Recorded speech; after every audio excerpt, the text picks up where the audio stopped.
So when you start traveling alone, there's obviously, your parents are probably like, ooh, you're going to be by yourself, your friends. Definitely freaking out. Did people try to talk you out of it? What were some of the concerns they have? And like, how did you say like it's going to be fine and not give in to those fears? Or did you have any of your own fears?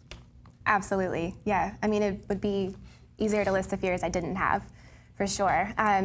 I think the biggest fear for me was just the fear of the unknown and what was going to happen. I think the difficult part about travel is that it's just so out of your control. It's out of your comfort zone, and you know these things are going to happen to you, and you're not quite sure how you're going to react.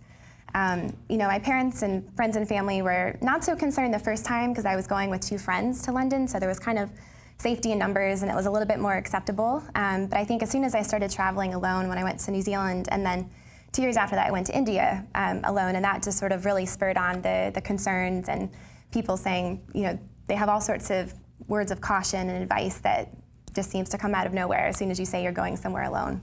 Do they send you like news clippings of like horror stories? All the time. Yeah, I got that too. Yeah. Anyone else get that when they were like, hey, I'm going alone, and your parents were like, hey, yeah, suddenly, we get a couple of yeses in this audience, yeah. It's like suddenly everything in the news is about bad things happening to women in India, or wherever you're going, that's the main thing the media is talking about right then. Yeah. Yeah.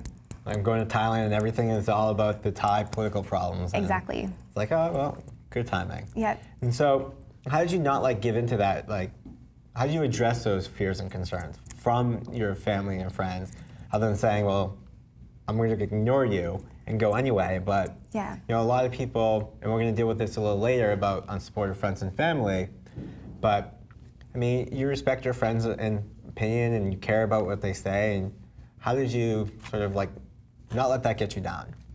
Well, I mean, it was definitely concerns from friends and family, but then there was also my own fear as well. And I think for me, I just sort of felt, I had the sense that it was going to be worth it, that no matter what the caution was, no matter how dangerous, these places really aren't dangerous, but there are these stories, I just sort of felt that I needed to push past these fears and that the risks would have their own reward.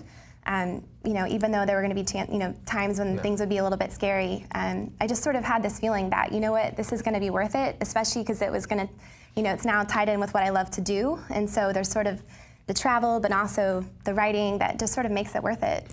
I think that echoes a lot of what Dave and Don and Allison and Lauren said earlier, that they had all these massive fears, but they knew the trade-off, like getting robbed or whatever it was not worth giving up this dream they had. Totally. I mean, it was funny when you mentioned the little slip of paper with PIN numbers. I've totally done that. I had my real PIN numbers. I had my bank accounts emptied. Banks said, we can't give it back to you because your fault. So, but you can't let those things hold you back.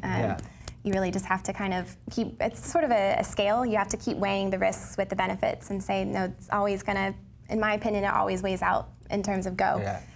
Well, I mean, here we are in San Francisco and we could get robbed. I get hit by a bus. Mine was like a plane crash. I fly a lot because I travel. You fly a lot. A plane crash today. Well, you drive to work and there were, how many car accidents today? So I think, perspective is also really important. Totally. So when it comes to women's safety, like, is it safe? Let's ask straight up, is it safe for women to travel alone? I already know the answer to this, but let's address it. Yeah, I mean, there's obvious concerns. I think as a woman, we have sort of this extra layer of worry, this extra layer of threats that we're going to face they don't really ever go away.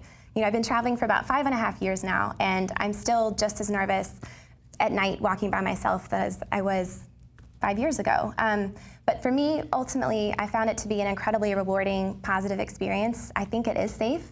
I think people, you were talking about in the last session that people are generally good and kind, and I've totally found that to be the case for me, is that, when people see a woman alone, it's sort of, they want to help you. They want to make sure that you're okay, you know where you're going. I've traveled a lot in India, and whenever I'm on a train, I immediately get adopted by a family there who just makes sure that I know what stop I need to get off, that I know what my berth is.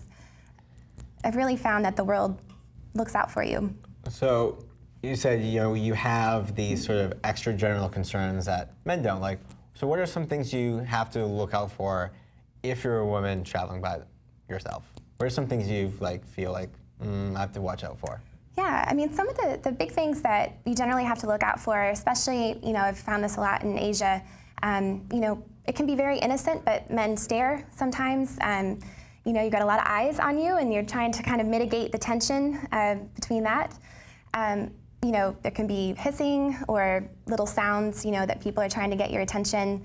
It can be kind of a little step beyond that, where a guy might start following you, or he might try to befriend you. And when I'm traveling, I want to meet people. I absolutely want to do that. I want to make those local connections. But then sometimes it goes a little bit too far, and you start to feel uncomfortable. Have you ever had like really scary experiences?